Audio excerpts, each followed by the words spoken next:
Huru-hara dalam dunia keagamaan sohiro, habis sibuk ngon corona, beribadat dan mesiro. Bagahnya tari Tuhan peringatan dung getanyo belam maksin ura malam ke Tuhan kata petua.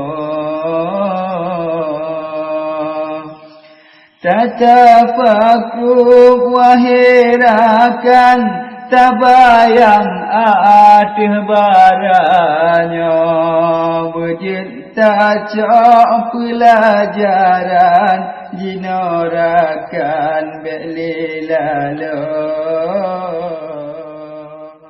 zaman jino leta pandang bak piasan dumesaho patut bala gejule Tuhan sebab insan dan ditedro.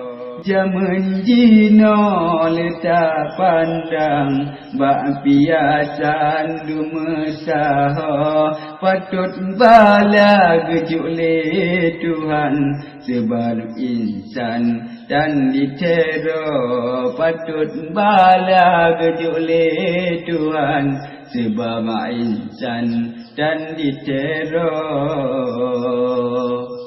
Huru-hara dalam dunia keagamaan sohiro, habis sibuk ngan piasan uro malam dalam dunia. Huru-hara dalam dunia keagamaan sohiro, habis sibuk ngan corona, beribadat dan mesiro. Habis sibuk ngan corona, beribadat dan mesiro.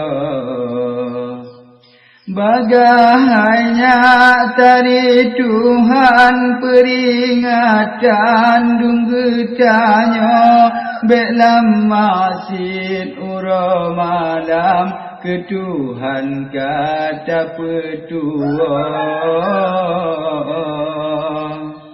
Tetap aku wahirakan tabayang atih baranyo pecinta cok pengalaman jinorakan belilalo zaman jino lepas pandang bak tabayang dumesaho.